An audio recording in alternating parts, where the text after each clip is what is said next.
नमस्कार मेरी YouTube family. आज हम लोग सुनते हैं एक नई कहानी, बुजुर्गों की कदर। ओह ओह, ख ख आथू। पता नहीं क्या बीमारी है, सारे दिन खांसते रहते हैं। ये नहीं कि घर में बच्चे हैं, बच्चों से थोड़ी दूरी बनाए रखें। कहो तो इन्हें बुरा लगता है। इन बड़े बूढ़ों ने तो दिमाग चाट रखा है। माधुरी घर के पास वाली छत पर बड़बड़ाती कामनी की बातें सुन रही थी। क्यों कामनी, आज कपड़ों पर इतना गुस्सा? आज सुबह सुबह क्या पति देव से झड़प हो गई? नहीं रे, अब क्या बताऊं। इनके पापा को इतनी खांसी है, सारे दिन खो खो करते रहते हैं। कफ भी बहुत निकलता है, लेकिन ये नहीं कि बच्चों से थोड़ी दूरी बनाकर चले। डॉक्टर को दिखा समय पर इलाज करवा ले। अब हम कहेंगे तो इन्हें बुरा लगेगा। पापा मास्टर जी नाम से प्रसिद्ध रहे हैं और लोगों को ज्ञान देते थे, लेकिन सच है सारा ज्ञान दूसरों के लिए होता है। हालत तो यह है कि मम्मी जी भी नहीं समझना चाहती। कहो तो कहती है बुढ़ापा है। हाँ सही कहती है कामनी। इस उम्र के लोगों को मैंने अक्सर खांसते हुए देखा है। कहते हैं बढ़ती उम्र में खांसी अक्सर हो जाती है। सही है, लेकिन सावधानी तो रखनी चाहिए ना। छोटे छोटे बच्चे हैं, जल्दी इन्फेक्शन होता है। मेरे पापा को देखो, हर बात को इतनी गंभीरता से लेते हैं। कहते हैं कल को बच्चे परेशान हो, उससे पहले समय पर इलाज करवा लो। कामनी कहकर चली गई। अब पिताजी की खांसी जी का जंजाल बन चुकी थी। बहुत समय बाद मास्टर जी व इनकी धर्मपत्नी छत पर बैठे थे। जैसे उन्हें खांसी आती, पत्नी पीठ व छाती मसल मसल कर हिदायत देती। सुनो, थोड़ा रोकने की कोशिश करो। हाथ आगे क्यों नहीं लगाते? मास्टर जी की खांसी के अलावा कभी कोई आवाज नीचे से सुनाई नहीं देती थी। आज पत्नी पर भड़क कर बरसे। तुम भी कैसी बात करती हो? क्या मुझे महसूस नहीं होता? क्या मैं अपनी तरफ से रोकने की कोशिश नहीं करता हूँ? बुढ़ापा है, एकदम से खांसी नहीं आती तो दोनों हाथों से बिस्तर पर जोर देकर खांसता हूँ। कमजोर शरीर है, हाथ लगाने से पहले निकल जाती है। तुम्हें इतना समझाया है। खाने का पाचन, वात, पित्त, कफ तीनों रूप में होता है। अब बढ़ती उम्र में कफ ज्यादा बनता है और फिर इतने ऑपरेशन हुए हैं कि एलर्जी है। ओह आह, खो खो। धीरे धीरे बोलिए जी, गुस्सा मत करिए। सब समझती हूँ, लेकिन कोशिश करती हूँ कि शांति बनी रहे। देखो, जिसको परेशानी है उसे किसी भी रूप में रहेगा। इतने नादान मैं भी नहीं हूँ। याद है तुम्हें कैसे बाबूजी को बुढ़ापे में ऐसी खांसी हो गई थी? तुम्हें उन्हें कष्ट ना हो इसलिए उनके पास एक डिब्बा थैली लगाकर रख दिया था। मुझे बहुत बुरा लगता था, लेकिन तुम कितने धैर्य से रोज उसमें लगी थैली बदल उनके आसपास साफ रखती थी। तुम्हारे इस व्यवहार को देखकर हम सब बदल गए थे। तुम ही कहती थी ना, बच्चे जो देखेंगे वही सीखेंगे। मेरे बच्चे ने भी तो वही सब देखा था, अपनी माँ के द्वारा की सेवा। तो फिर देखिए, समय समय का अंतर है। बात इतनी गहराई से लेने की जरूरत नहीं है। अरे मैं आपको कहना भूल गई, अजय बच्चों को ले कुछ दिन के लिए आ रहा है। देखिए जी, अब बच्चे बड़े हो गए हैं, कुछ बुरा लगे तो तुनक कर मत बोलिएगा। वो तो बचपन से आपके स्वभाव को जानते हैं, बहुओं को बुरा लगेगा। सही कह रही हो अजय की माँ, सारा ठेका अब मेरा ही तो है। अनजान को मैं भी समझूं और अपने बच्चों को भी। पूरी कोशिश करूंगा मेरी वजह से किसी को कोई कष्ट ना हो। छोड़ो जी, क्यों हर वक्त कुड़कुड़ाते रहते हो? आप ही के बच्चे हैं, क्या बुरा मानना। आप मौका ही मत देना किसी को कुछ बोलने का। समझ रहा हूँ तुम्हें भी और तुम्हारे इशारे भी। अजय की बिटिया 6-7 महीने की हो गई है, उसे कुछ दिया भी नहीं। ऐसा करो, उसके लिए कुछ ले भी आना। आज अजय आने वाला था। माँ ने उसकी पसंद का हलवा बनाया। कामनी जुबान की थोड़ी कड़वी थी। माता पिता के सामान्य क्रियाकलाप में भी हर बात तुनक कर बोल देना उसकी आदत में आ चुका था। आज मास्टर जी को सुबह से ही तेज खांसी थी। कमरे से लगातार खांसने की आवाज आ रही थी। टिंग टिंग टिंग टिंग, सुनो, उठो, देखो दरवाजे पर शायद बच्चे आ गए। जाती हूँ जी।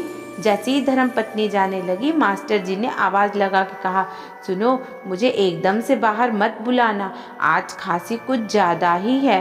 आंखों में आंसू भर जी कह के चले गई। जान रही थी कि पति के अंदर का दर्द। दादी का सोमिल दादी से लिपट गया। दादी, आप कहानी सुनाओगी ना? मैं आपके ही साथ सोया करूँगा। आप मुझे पापा के बचपन की बातें भी बताना। और भी न जाने क्या क्या उसकी फरमाइशें खत्म होने का नाम ही नहीं ले रही थी। दादा कहाँ हैं? आएंगे बेटा, बैठ कर माँ ने थोड़ा वक्त बिता दिया। बड़ी बहू ने बच्ची को माँ को गोद में रख दिया। बिल्कुल अपने पापा पर गई है। ये भी बचपन में ऐसा ही था, बिल्कुल शांत और सजीला। नाक बिल्कुल अपने पापा जैसी है। थोड़ी देर में छोटा बेटा बहू सब साथ थे, हंसी के ठहाके लगा रहे थे, लेकिन बड़ी बहू का मन पापा की अनुपस्थिति को महसूस कर रहा था। माँ, पापा ठीक है ना? उन्हें तो सबके साथ बैठना अच्छा लगता है, तो फिर आज? कोई चिंता की बात नहीं बेटा, कमरे में ही है, थोड़ी खांसी तेज ही तो है। बहू बेटा छोटी बिटिया को ले पिताजी से मिलने आए। दिन हंसी खुशी में बीत रहा था। रसोई में खड़ी जेठानी से छोटी बोली, वैसे तो मम्मी जी की कमर में दर्द रहता है, लेकिन आज लाला बेटा आ रहा है तो हलवा कैसे ना बनाती, हमें तो कभी बनाकर खिलाया नहीं। मास्टर जी का सारा दिन आज खुशनुमा बीता। बच्ची को गोद में ले उसके साथ खेलने में आज खांसी और उससे संबंधित परेशानी दोनों पर भी ध्यान नहीं था। बड़ी बहू भी कभी अदरक कस, कभी दूध में हल्दी डालकर उन्हें देती रही। रात को सोते समय खांसी का ठसका उठा तो बेटा भाग कर आया और पिताजी को जिद कर भाप दिलवाई, जिससे कफ से थोड़ी राहत मिली और वे पूरी रात चैन से सो पाए। एक एक करके दिन बीतने लगे। छोटी बीच बीच में अपनी भड़ास निकाल देती थी। पता नहीं आप कैसे सहन कर लेती हो, हम तो पूरी रात आंखों में गुजारते हैं। पापा जी इतना खांसते हैं कि क्या बताओ, बच्चों को इन्फेक्शन ना हो जाए, डर लगता है। आजकल तो फिर भी पता नहीं कैसे रात को सो रहे हैं। कामनी, ये बुढ़ापे की खांसी है, इस उम्र में अक्सर लोगों के साथ ये परेशानी होती है। यदि हम ही छोटी सी बात को तूल देंगे तो अगलों को क्या कहेंगे? उन्होंने भी दुनिया देखी है, बच्चे से उनका सामना आज ही नहीं हुआ है। कुछ दिन रहे बड़ा बेटा वो चले गए।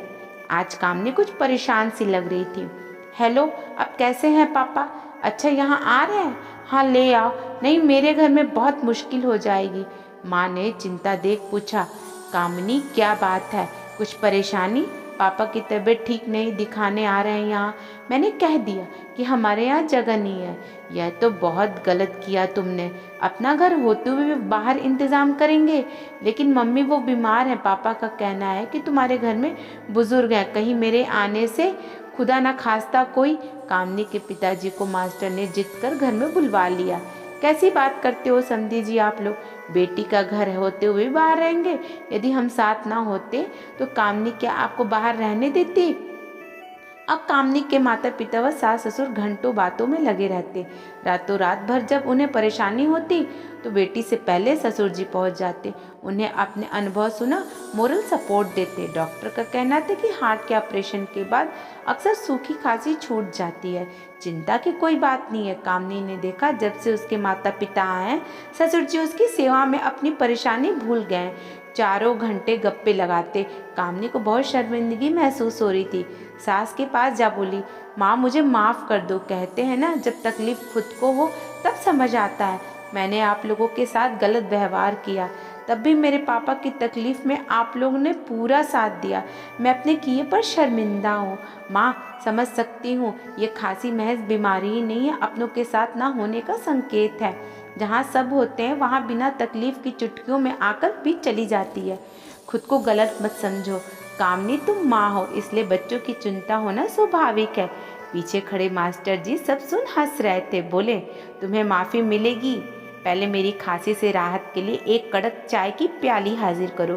तीनों हंस पड़े और यह हंसी यकीनन तकलीफ़ों के बादल छटने के बाद की हंसी थी। अपनों की तकलीफ़ प्यार व साथ से दूर कर खुशहाल जीवन जिए। एकता में ही जीवन है और अपने बड़ों का हमेशा आदर और सम्मान करना चाहिए। अगर इस कहानी ने आपके दिल को छुआ है तो सभी दोस्तों के साथ शेयर करें और हमारे चैनल को सब्सक्राइब कर लीजिएगा। धन्यवाद।